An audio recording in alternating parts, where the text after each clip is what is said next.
All right. Welcome, everyone. Thanks for joining us. Patrick Prunty speaking.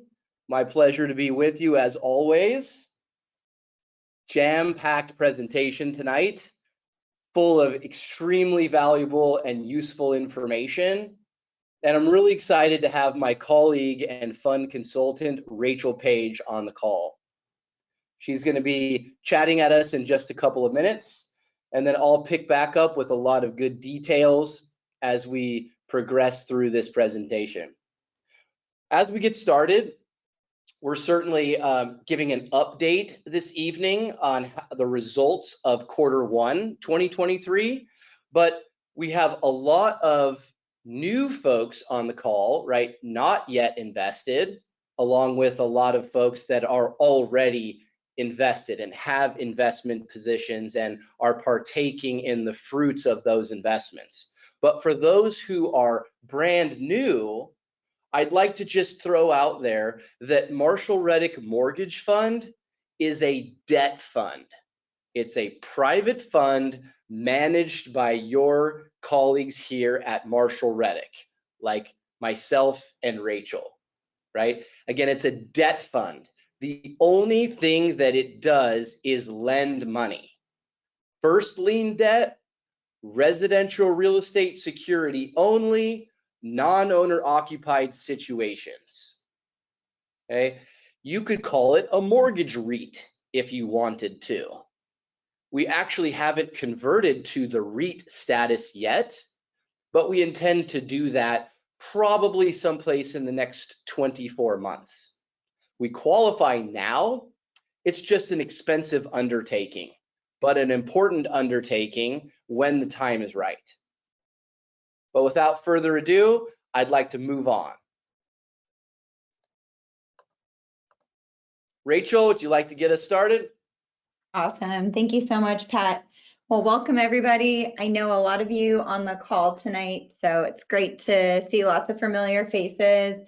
And a lot of you I had the chance to meet over the past few days with the call outs before the event. So it was nice to get to know a lot of you here tonight. So for those of you that maybe I got your voicemail, didn't have a chance to chat with, if you don't know me personally yet, my name is Rachel Page. I'm a fund consultant here at Marshall Reddick. What that means is I have an investment position in the Marshall Reddick Mortgage Fund myself.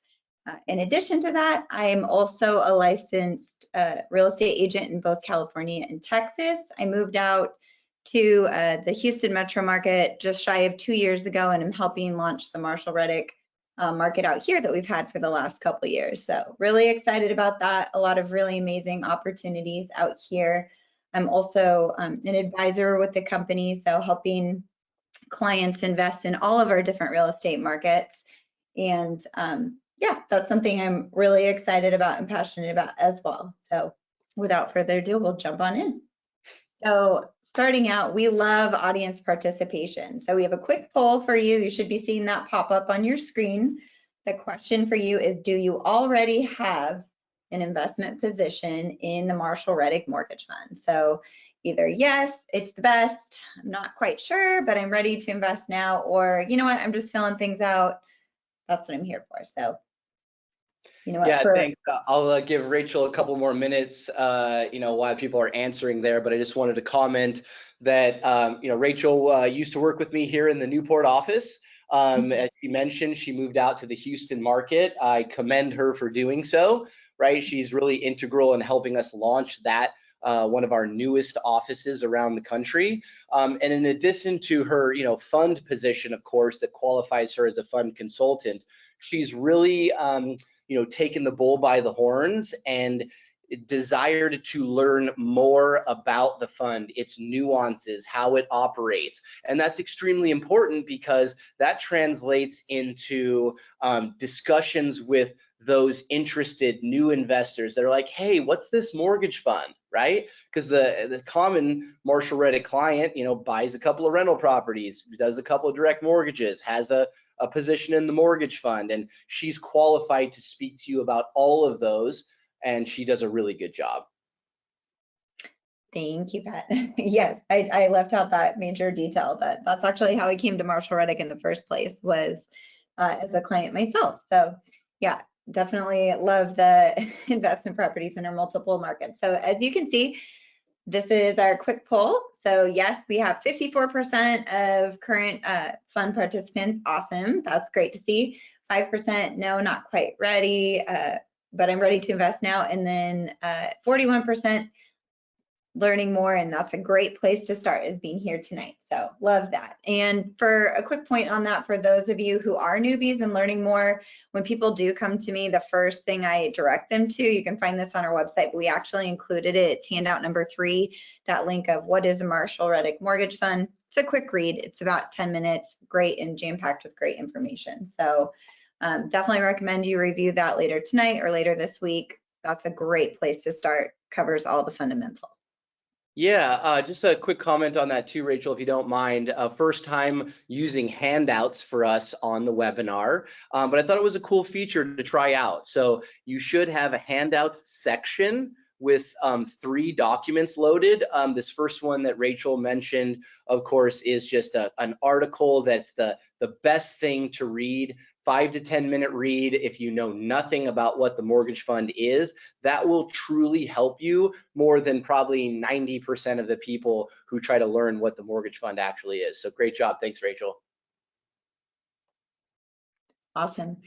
And what are you hoping to learn today? So we got some good info to cover here. So private lending, like when was private lending introduced? How long has Marshall Reddick been in the private lending space? We get this question a lot. So private lending was actually launched within the company in 2010, I believe. Yes.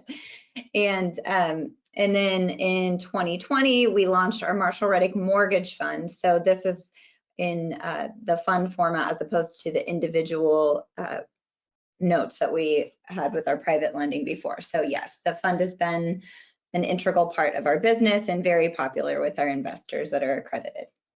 Yeah, and again, we love the crowd participation, so feel free to type in your question. We're going to try to get to as many questions as we possibly can.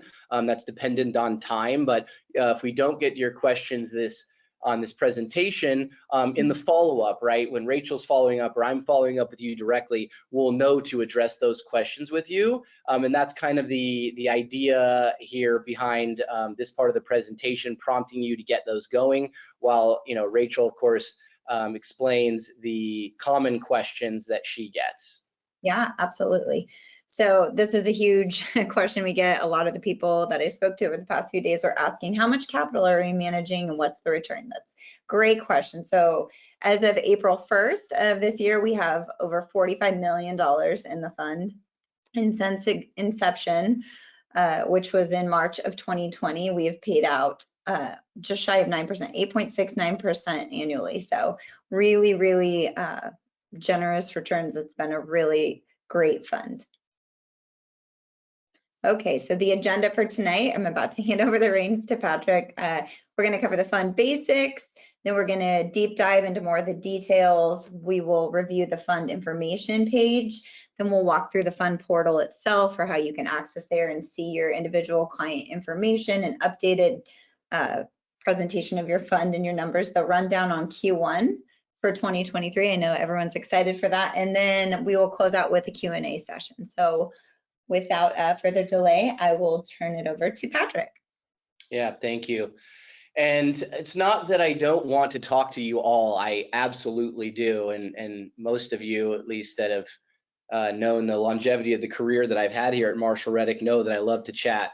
But Rachel will be your point of contact, or you might already have an assigned fund specialist. And the reason that that's important is because with Marshall Reddick, customer service is #1. And so you need to be able to get an answer to your question immediately. And of course, I'm only one person and I can't always immediately be available. So it's always our goal to really train up our folks so that they can answer the questions just as well as I could. So thanks again, Rachel, for all of your efforts thus far. Of course. Again, my name is Patrick Prunty. I am the fund manager. I don't do it alone, that is for sure, but I do make a lot of the principal decisions. I have an amazing team behind me, not only when it comes to our private lending department, but when it comes overall to Marshall Reddick and our other lines of business. No one can do anything alone. You must have a good team, right? I'm out of the Newport office. I also act as the director of our private lending program, and I'm very proud to sit as a member on the executive management team. Let's dive in now as we move forward with simply the fund basics. As I mentioned, it's a debt fund. It just lends money. It just does so in a very safe manner, right? Which always boils down to first lien security and loan to value with desirable, I wouldn't mind owning that piece of real estate, right? If you make loans against those types of property, you've got nothing to lose. But with regard to our fund and how it operates on the basic level, there's a $25,000 minimum investment. You've got a 12-month minimum hold, right? So if you're going to invest, keep your funds in for 12 months. After that, consider it a month-to-month lease. You can call for your capital after as needed. You have the earnings are calculated and published and distributed quarterly. You have the option to reinvest those automatically like a stock or a mutual fund, or you can simply take the cash on a quarterly basis. If you'd like to contribute more, absolutely. And many of our folks are contributing to this fund regularly. Each contribution doesn't have to be the minimum 25,000. Minimum additional contributions of 1,000 would be the minimum thereafter. Each contribution, however, does run its own 12-month minimum time horizon. As far as redemption, we've got a great liquidity policy, right? You can certainly redeem after your 12-month minimum hold at any time, right? A partial redemption or a full redemption. If you opt for a partial redemption, just know that you must keep the minimum 25,000. As for the redemption timeline, the paperwork and our operating documents would tell you that we ask for 90 days to do so. However, due to our investment strategy, AKA a lot of short-term debt, we have great liquidity. So we're generally at this point in time redeeming folks within 30 to 45 days of their request. Our mortgage fund is a California partnership. You will receive a K1 each year as a limited partner.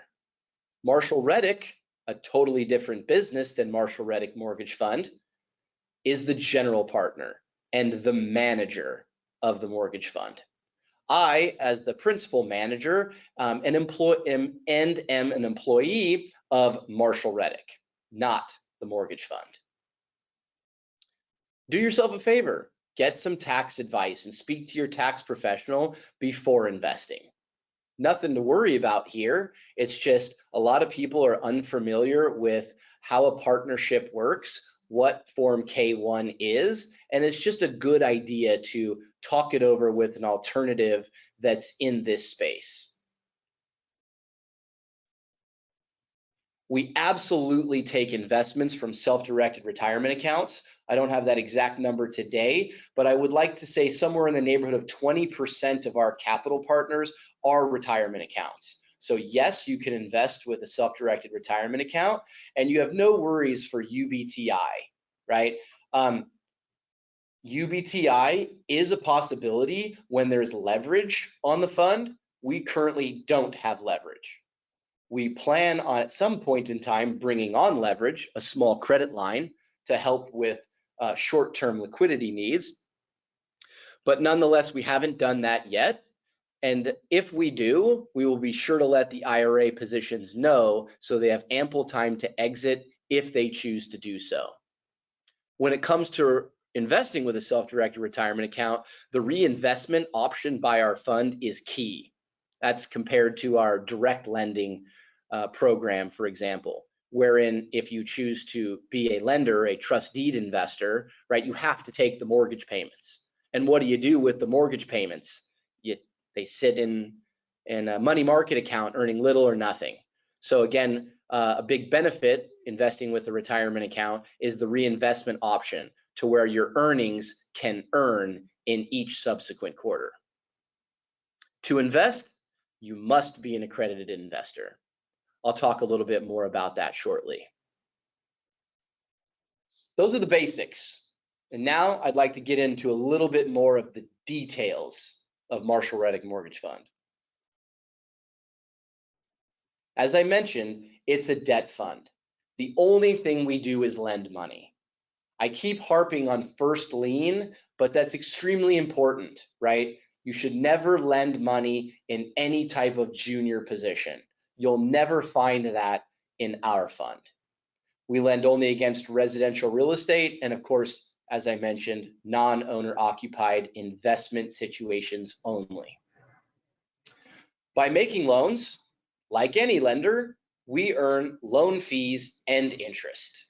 Generally 2 to 3 points up front. A point is a percent of the loan amount. That's the loan fee and the interest.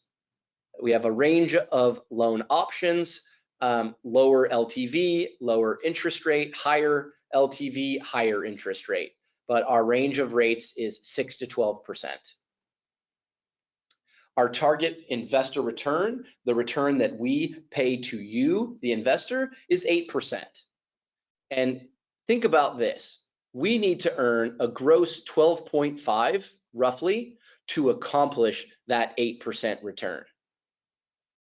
That 8% return to you is 2% per quarter, with 4 quarters in each year. And the 12.5 breaks down to 3.125% per quarter, right? Just so you understand what it takes that we have to actually earn on the investment capital that you so graciously have entrusted us with, to know what it takes to pay you the 8% or better return. The investor return has 2 elements. First, a preferred return. That's a 6% per annum or 1.5% per quarter. After we reach that hurdle, if additional profits remain, those profits are split 50-50. And that's how Marshall Reddick makes money as the manager of this fund. But again, that profit that management partakes in doesn't come until after the investors receive their preferred return. There is a management fee, right? Marshall Reddick Mortgage Fund does not have employees. It has very, very few expenses. But Marshall Reddick, the company that I'm employed by, who pays me and our staff, manages the affairs of the fund. So very standard in the private investment fund space is the management fee, right? This is not a profit center. This is actually a loss leader today because our overhead costs more than the 2% that we're currently earning off of the fund. As of April 1st, that was just a couple of weeks ago, right? That was the first day of the second quarter, or the, I guess, first day of after the first quarter was over. That's our check-in point, right? We have a website that's updated and it's always done on a first of each quarter basis. That's why I've used April 1st. At that point in time, we had 224 capital partners who had contributed a total of $45 million of investor capital that we are lending out. That 45 million represented 205 collateral properties securing our debt. That's a most important thing when it comes to lending money, loan to value, right? And as of April 1st, our loan to value was 63.5%. I'm going to talk a little bit more about that. Before though, it's important to understand that the staff at Marshall Reddick really believes in this fund. I'm part of this category here, and I know I'm proud of it, and a lot of our staff is. So 25 of the 224 capital partners as of April 1st had contributed $4 million of the $45 million capital on hand. That's huge. As far as loan to value, let's quantify that. The $45 million in investor capital that we're lending is secured by the cumulative value, $71 million in value, that is represented in those 205 collateral properties that were secured again, as of April 1st. So 45 million secured by 71 million. I feel great about that position. That equals extremely low risk. It equals extremely well diversified. Additionally, I'd like to add that, as you know, here at Marshall Reddick, we love residential real estate. That's our niche, right? And especially single family homes. So 75% of the 205 collateral properties are single family homes. The most easily valued, the most easily tradable assets in the random chance of default, because defaults do happen, just not very often, at least in our collateral-based private lending program. To summarize, in terms of details here, our mortgage fund is a very safe, very secure, 100% passive. You literally don't have to do anything. Pure cash flow play. Much different than residential real estate. And of course, there are pros and cons to both. But our mortgage fund is one of those investment assets that we offer that's become a game changer for a lot of our new and longtime Marshall Reddick clients. In this graph, I'm illustrating our investor capital raise since inception. Remember, we launched the fund in March of 2020. And I like to show this graph, this metric, because this is just how we like to do things, very slowly, very organically, right? We don't need to go out and raise a bunch of money, right? We want to do it slowly. We want to keep that capital working. We want to keep, I mean, literally 96% of the capital needs to be deployed every day, earning that gross 12.5% that I mentioned in order to be able to hit the returns to you guys, right? And that's what's important, is taking care of the capital, because none of this works without the capital. In this slide, right, I'm taking this metric to illustrate our earnings distributions since inception, right? Again, just how we like it. Extremely consistent, extremely stable, no volatility. As you can see, we haven't had a quarter. You have entered as an organizer and may now speak to any other organizers or panelists on the line. When you are ready to begin the presentation, press the Start Broadcast button on the GoToWebinar control panel to allow all attendees to hear you. This system will notify you once you begin your broadcast. Sorry for that technical difficulty there. As I was describing here, we have our earnings distributions very even keel, not under 2.5% in any quarter since inception. The variations in color, as you can see them, represent investor earnings and manager profit. And I've got those numbers listed across the bottom.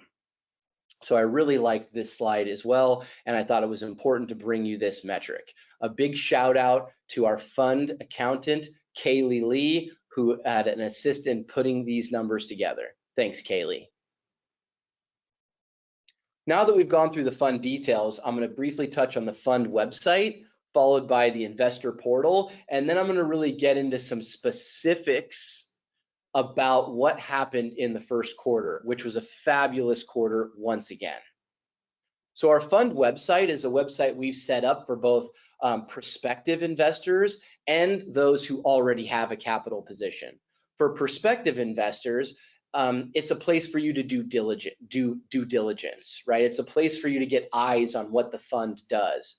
But as a part of this website, which I've got the URL there at the top of the screen, this is my favorite part of that website. And this is a geographic map, of course, and it shows the count of loans that we have in each state. Again, look at the diversification here. And if you look at the top states, what do you see? Florida, Texas, and Tennessee, right? Where Marshall Reddick offices are located. We certainly do loans in other states, right? But we have strongholds and we stay out of states with very adverse foreclosure laws, right? We don't have defaults very often, but if we do, we're able to take care of them swiftly and without pain. What other useful information is available on this due diligence site?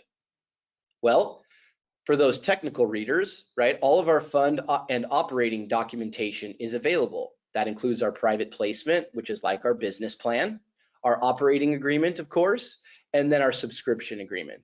The subscription agreement is the document that you must sign for each investment or capital contribution, right? All of that documentation, along with a snippet and a summary of what our structure, our purpose, and our strategy. It's there for you to read at your convenience. Our capital raise and our earnings distribution history. We just keep publishing over and over, quarter after quarter, and we will do so forever, in perpetuity. We also upload our most recent quarterly investor letter, which includes the financial statements. I mean, the level of transparency that we're providing means a lot, right? So the letter that all of our existing investors get, anybody that's thinking about investing can read that. They can also read and review our profit and loss and our balance sheet. It's there, published quarter after quarter. There's also a cool investment calculator that you can see if you're to reinvest your earnings distributions as opposed to taking them, just how fast the compounding can happen, and over time, how much 2% per quarter or more can really stack up. A lot of our staff is using this. I mentioned a lot of the staff has an investment position. A lot of our staff is using this as like a secondary 401k. You can too. And of course, there's a login link to the online portal, which I'm going to talk about next. A lot of folks forget where to find the login portal from time to time. It's always there on this fund page that we've set up. Okay, the fund portal. The fund portal can be accessed at this URL, and this is what the sign-in screen looks like. This is like logging into your stock account or your 401k account, right? It's where you can do things and you can see things, and you get access to this as you're doing due diligence and as you choose to become a capital partner in Marshall Reddick Mortgage Fund.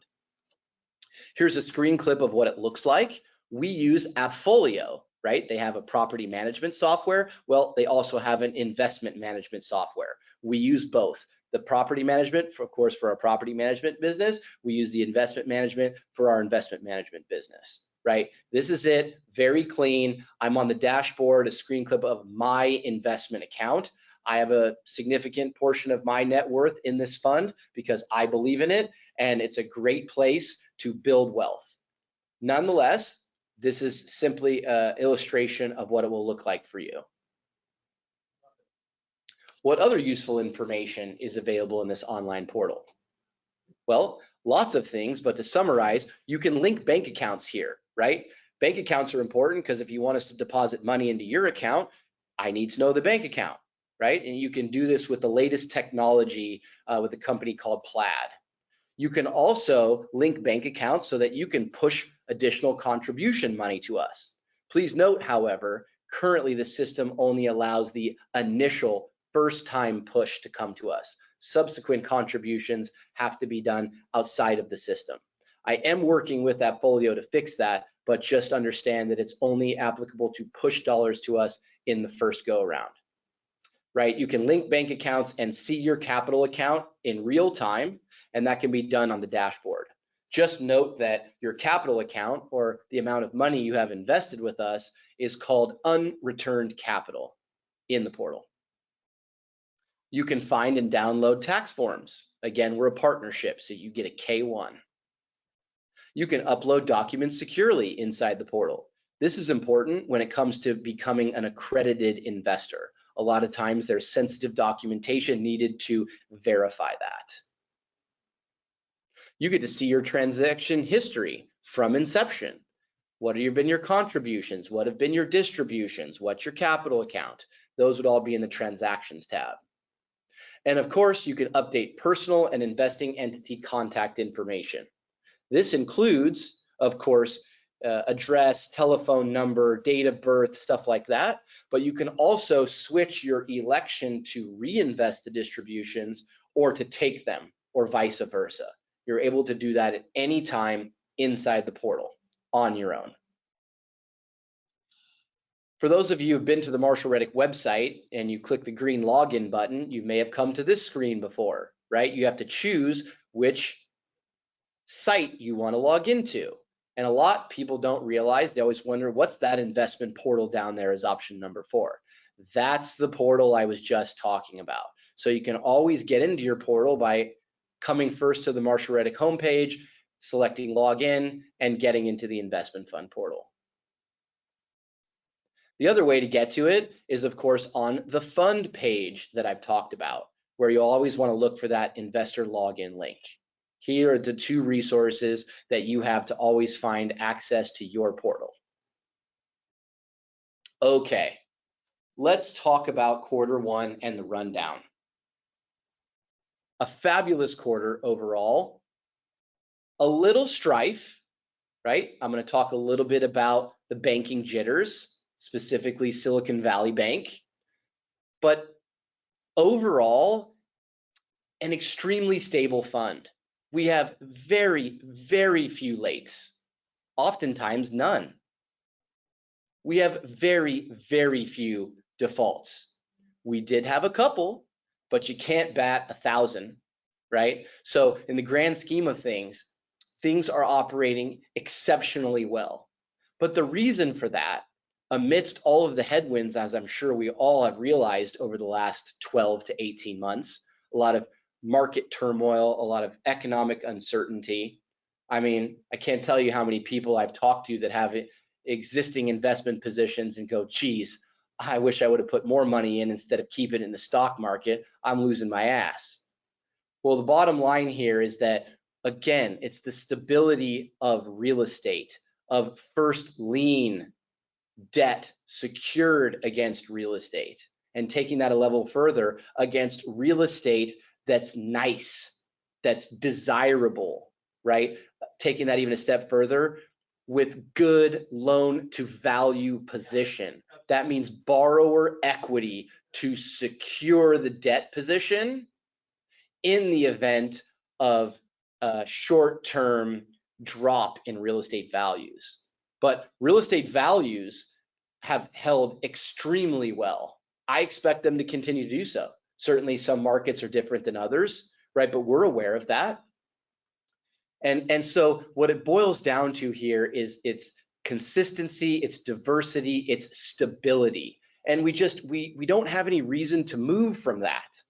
And a lot of people do say, hey, you know, like, I'd love to get a higher return than plus 8%, but let's not get greedy, folks, right?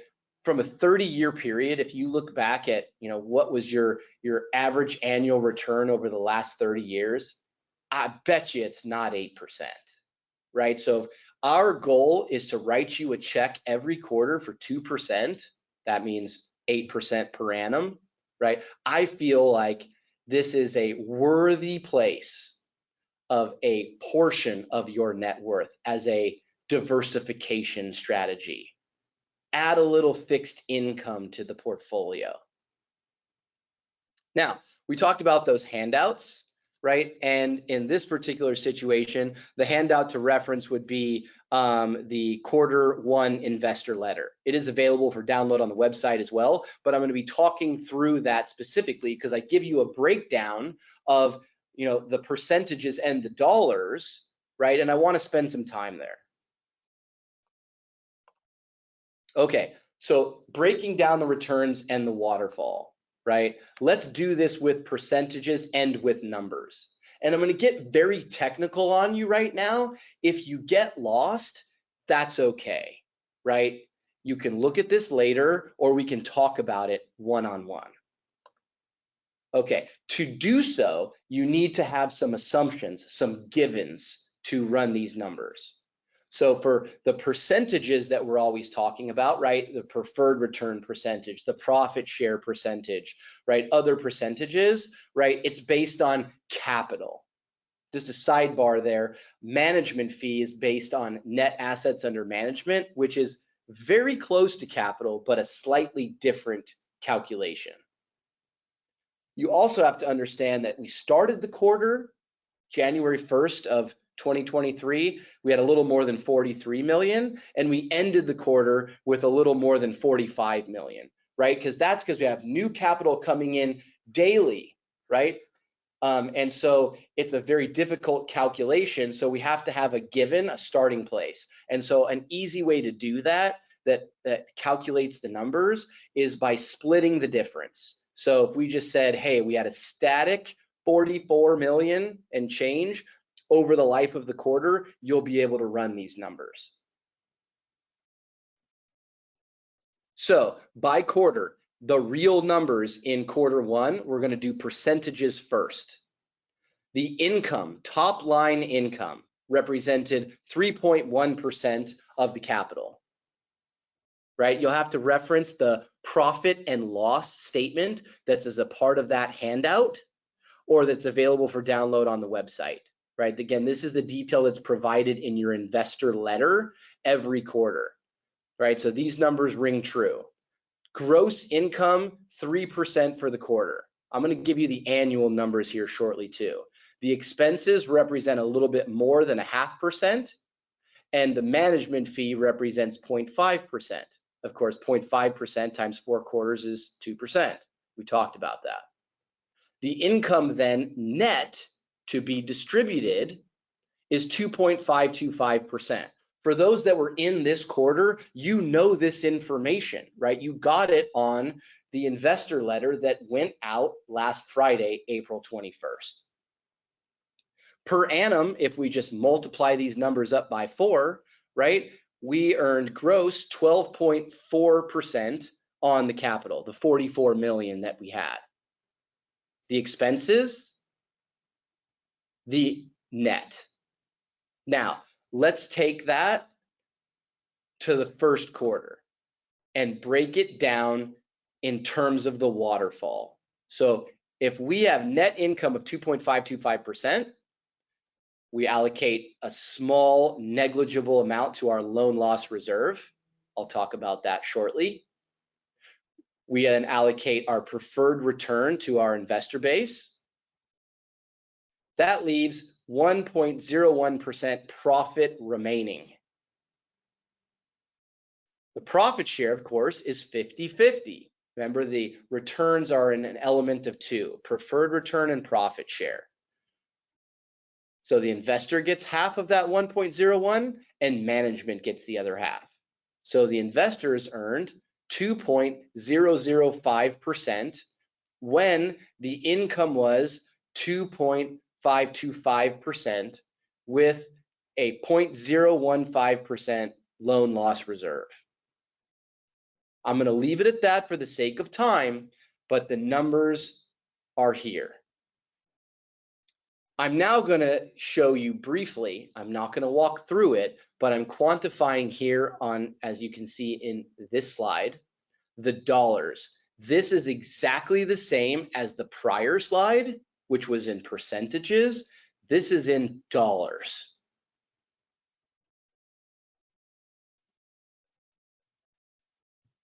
Now, let's say that you had a $100,000 investment position, right? Very common. Our minimum is 25,000. My top investor has 5 million invested. We got several at 500, several at 1 million, several at 2 million, right? There's a complete range. But let's just say that you invested 100,000, right? The distribution that we made was 2.510% after allocating for loss reserve, which means that the breakdown to the investor, right, after management's cut of the profit is 2.05%. We just broke that down. That means that your preferred return, 1.5%, is $1,500, and your profit share, 0.505%, is $505. So you earned $2,005, which of course is 2.05% of 100,000. I hope that helps quantify the percentages, how they're calculated against the capital, and how it works out for you, the investor. If we annualize that, well, of course, times 4. Preferred return at 6,000, that's your 6% preferred return. Your profit share here represented an additional 2%. Again, this is all net of expenses. All expenses have been paid before this point. Okay? If expenses rise, income could go down. Okay? But we've proven the consistency of our expenses for 13 quarters now. Sometimes the return's been higher, sometimes it's been lower, but it's never been below 2.5%, which equates, of course, to 2% net to the investor. 2% per quarter net to the investor, there's your 8% per annum or better. So to summarize, now is a great time to invest in this mortgage fund, right? A lot of people sitting on the sidelines, a lot of people looking at bank CDs. I get that, right? We're still double what a bank CD is, right? We still have the same liquidity as a bank CD, right? 12-month minimum hold, right? And we have a very low threshold of investment, 25,000. Give it a go. Try it out for 4 quarters. Add more if you'd like. Take funds out if you'd like. In any case, the fund is built for consistency. It's quite stable and well diversified, as I've shown. Why? I'm going to hit it again. It's the first lien debt. It's the favorable loan to value. It's backed by real estate. Sure, your CD is backed by the FDIC.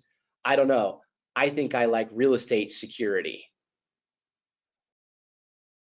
Again, consistency, 13 straight quarterly distributions at 2.5% or better, right? That's since inception.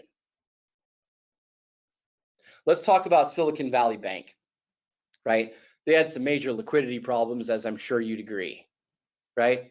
The bank's investment strategy did not meet liquidity needs, right? The bottom line is that they invested heavily in long-dated fixed income securities, which at the time were reasonable yields, but at the time was before the government went on a rampage and raised rates just unprecedentedly, right? But nonetheless, if they invested in these long-dated fixed income securities, they locked away assets for like a 10-year period.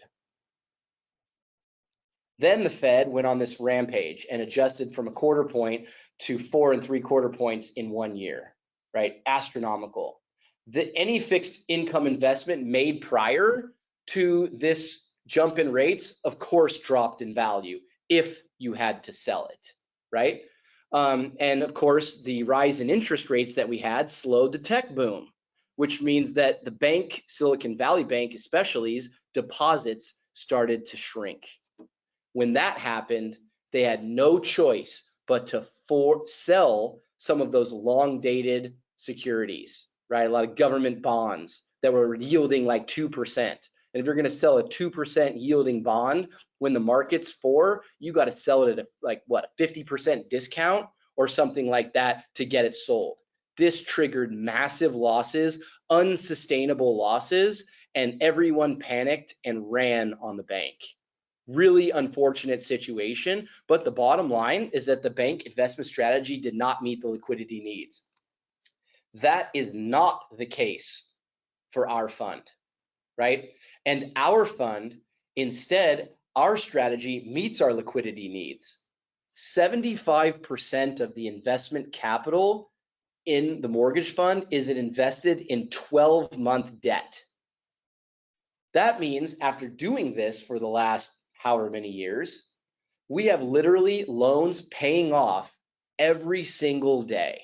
Of course, we're deploying the capital outright again, but we have the liquidity because our maturities on our investments are very short term, very different than what happened to Silicon Valley Bank. Now, I also want to speak about the credit contraction that's happened, which is a little bit different.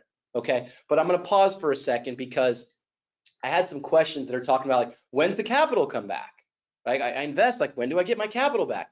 This is a fund that operates in perpetuity. there's no end date, right? It's not like one of those single asset entities that you can't keep the funds for 5 years and then we give it back to you all at the end. No, you have a 12-month minimum hold.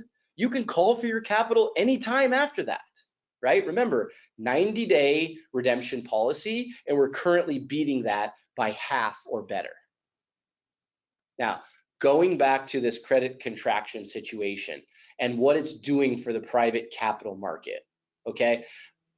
With the rise in the interest rates, with the overall markets being spooked and recession this and recession that, right? Which has been fueled by an arbitrary government intervention, right? They literally want to raise unemployment. They want pain upon the country, right? So that will hopefully bring inflation down, maybe, if they stop printing money. But the bottom line here is that banks are extremely scared. So their lending criteria has gotten so tight, and that spook has really contracted the traditional credit market. This dynamic is producing an overwhelming opportunity for our fund, right? People have to turn to the private credit market now because even the best of the best half the time can't get funds from a bank. And if they do, geez, it takes 45 or 60 days to get it done. Real estate doesn't happen that slow that often. So the bottom line, we have more demand for capital than ever before, and certainly more than capital that we have on hand, right? That's an extremely important reason to understand about why now is a great time to invest. Additionally, I've got a really cool point that I'd like to share that we've come up with here internally as a management team, right? And that's a scenario for ensuring your 8% return on investment, right? Because we're so confident in what we're doing, and our history shows that we can weather through the storm without problems, right? And so we're willing to provide a scenario for insurance to ensure you get an 8% return on your investment, okay? This is available to the extent Marshall Reddick earns profit. We're in essence going to give up our profit share should you have any quarter in which you get less than a 2% net distribution. So again, we're going to give you the share of our profit if any quarterly return ends up being less than 2%. This is applicable only to new capital invested from today through the end of the first quarter. It will cover your initial 12-month hold. So here's the example. If, let's say, in the second quarter, we calculate all the numbers, we're running everything, and you earned 1.95%, which of course means you earned 1.5% preferred return and 0.45% profit. This of course means that management also earned 0.45% profit. This would mean a 2.4% quarterly distribution. Remember, we've never been under 2.5. But if this was to happen, management will give you from their 0.45% an additional 0.05%, bringing your earnings up to 2%. This equates to a 55-45 split of the profits instead of the traditional 50-50 profit split. Again, this is going to be applicable to only new capital invested from today through March 31st of next year, and it will cover your initial 12-month minimum hold. That is us putting our money where our mouth is and showing the confidence that we have in our private lending program and in this fund. So there's been a lot of questions, and I'd like to answer a lot of those. We're going to do our best to do so. Rachel, are you still with me? Yes, I am still here.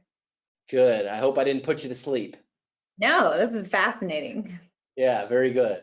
Well, I hope that you've been monitoring that chat box. So I do want you to be thinking about a couple of those questions that we can answer or that you can ask, and I'll be happy to answer on the fly.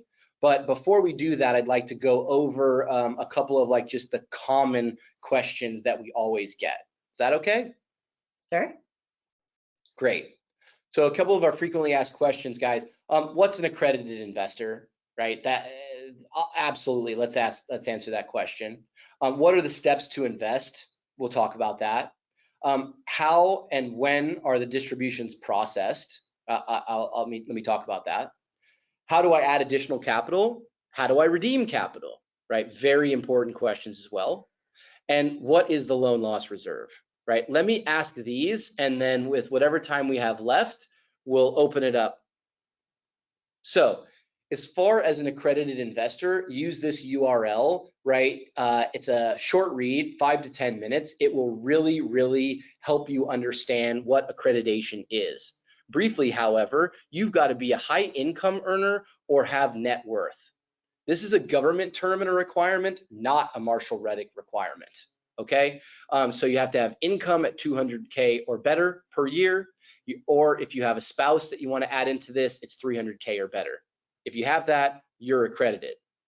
If you don't have that, but you have assets, great. Net worth doesn't just mean assets, however, it's a formula. Assets minus liabilities or debts equals net worth. And you can't include your primary residence in the net worth calculation. So with that said, I'm going to launch a poll question. Now that we're clear on what an accredited investor is, let's launch our second poll. Rachel? I'm here. All right, guys. So do you qualify as an accredited investor? Yes, no, or what is an accredited investor, which obviously you just saw. So feel free to weigh in here. Yeah, and I'll just comment too, we're giving the crowd a little bit more time. Bottom line here, folks, is that it is a little invasive, but it's very common for the private placement space, which is what our fund is, a private placement, right? And so there are a number of ways to do it. You can certainly get a letter signed by your financial advisor, your attorney, or your CPA. And I've included that as one of the handouts is that letter, right? If you have someone that you know, again, the CPA, financial advisor, or attorney that will simply fill that out and sign that one page for you, you're done. That's all we need. Okay, no problem. Alternatively, there are other ways to do it. I won't spend the time here on this call, but it looks like, you know, the bottom line here is that we're dealing with a lot of accredited investors. So the results are in. Awesome. Everyone was paying attention. Totally. 82% yes, I'm accredited, 18% no, and everyone's clear on what is an accredited investor. I love it. Thanks, Rachel. I appreciate your help. Okay, so moving on to our second question, our frequently asked question is, what are the steps to invest, right? And the bottom line here is that number one, you need to speak to somebody, right? Speak to Rachel, she will be contacting you, or if you already have an assigned specialist, great, like get your questions answered. They can help you with accreditation. Like there's a lot of ways to do that. So the QR code there in that first box, right, that's gonna link you right to our website where you can schedule a free consultation. That's step one, right? Once you get your questions asked, let's get through step two. That's accreditation, right? So we talked about the letter, there you go. Otherwise, speak to your specialist for other alternatives to getting accredited. There are other alternatives. And don't feel bad. Sometimes the CPA, even though they know you well, they might decline to sign the letter, right? And there's a reason for that. I won't go into the details, but it's not uncommon.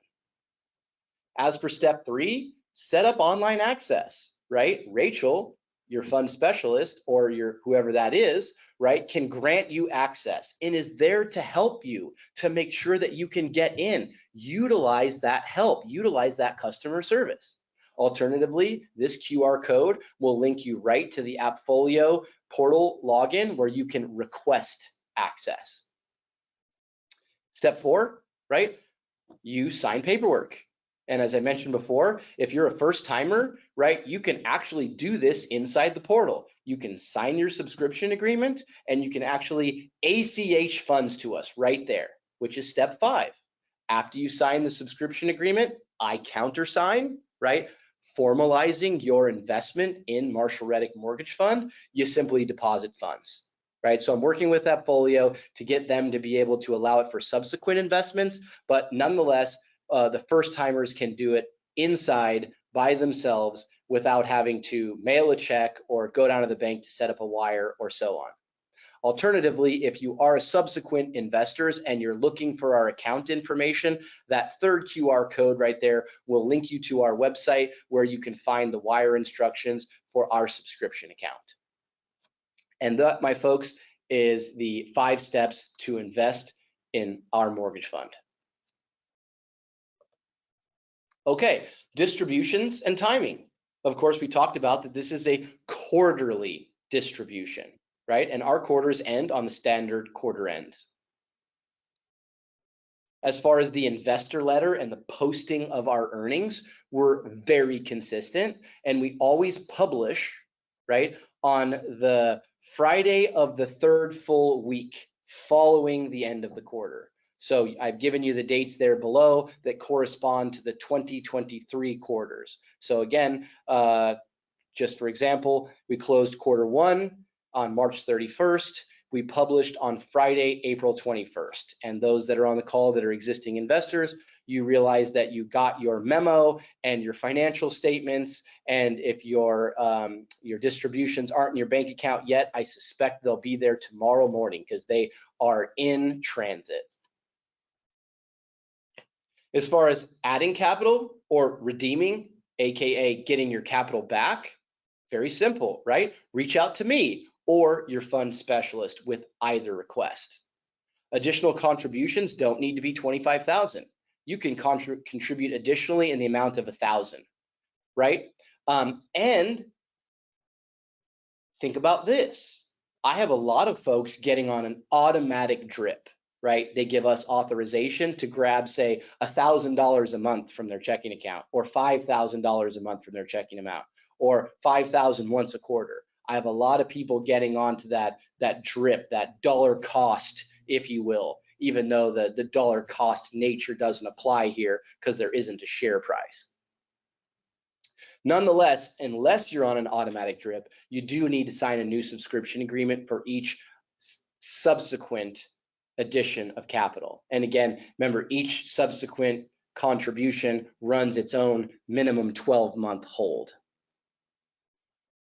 All right, as far as redeeming capital, you can do so at any time, right? After your initial 12 months. Now, you can't sell your position to somebody else. There's no sale market for this, right? This is not publicly traded. So the way to get out is to redeem, meaning we take fund cash and we buy your position back, right? And we buy it back at 100% of what you're owed. So that's how you redeem. After your minimum 12-month hold, you say, hey, Pat, I want my capital back. Hey, Rachel, I want my capital back. We get you in the queue, you sign a redemption agreement, and you give us 90 days to return it. But remember, right, although 90 days is very good for a private investment fund, we're currently processing our redemptions in half that time at 30 to 45 days. I've got the email address on here because this is the official email address for redemptions.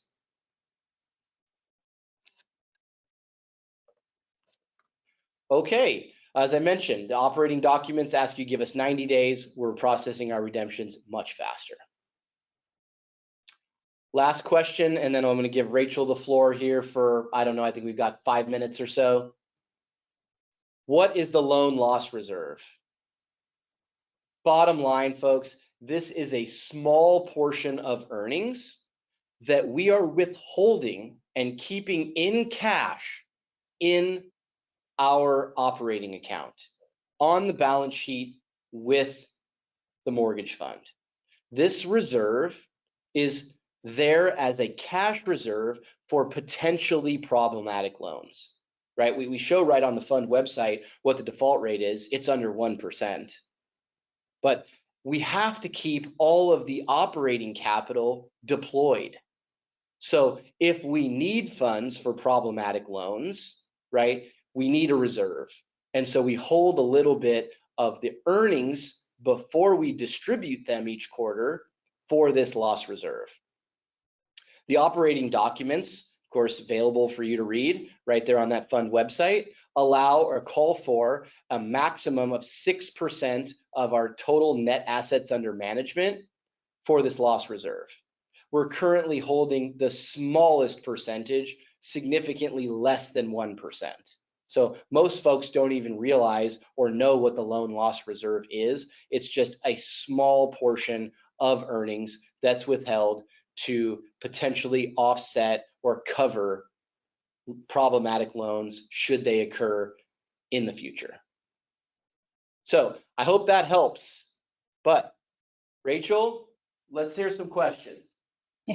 Okay, of everything that came in, it was pretty investor specific. There's one generic question that would apply to everybody. Someone wanted to know how often they can make a contribution if they're not utilizing the automatic drip. Like if they have income that fluctuates, how often? Is there a cap on how many contributions a year they can make? Well, you know, that's a software issue, right? We use Appfolio Investment Management, and we're working with their executive team and their software engineers, and we're giving them feedback all the time. So, you know, we'd love to be able to automate that so that you can invest every day if you wanted to. But right now it's just a timing issue. So, you know, I've got no problem with once a month. We have a few people that are doing that, right? The subscription agreement is a very simple document, and we prepare it. It's templatized, and it's done through DocuSign. So your fund specialist or myself have access to that. And so it's literally send an email to mrmf@marshallreddick.com or text or call and say, hey, it's John Doe. I'd like to put in another 100 grand. No problem. You will get a subscription agreement that day for signature. And as soon as you sign, I'll countersign, and then you deposit the funds, right? Unfortunately, subsequent deposits can't be done automatically inside the portal yet. I hope to launch that soon, right? So right now your options would be ACH pushing from your bank to ours, or we can turn around and, if you give us authorization, debit your account whenever you tell us. I hope that answers the question. Yeah, that's beautiful. And everybody else's questions were either already answered, they were asked, and then you covered them later in the presentation, or they are investor specific, in which case Patrick and I will follow up with you later this week, which we will be doing anyway. But yeah, thank you so much. This was extremely informative. It was a great event. Yeah, thanks for being on, Rachel, and thanks to all of the existing capital partners that are on there. None of this works without you. All of those prospective capital partners, we absolutely look forward to speaking with you. We hope you found value in this presentation. I hope I didn't lose you in the weeds, but you know, I will make time for you. I'd love to speak with you one-on-one and go over any of the nitty-gritty that you'd like, but I assure you, right, I believe in this fund. This has been a long time coming, and the consistency, the diversity, the stability is just how we projected it. So thanks for your time, and talk to you soon. Thank you. Bye-bye.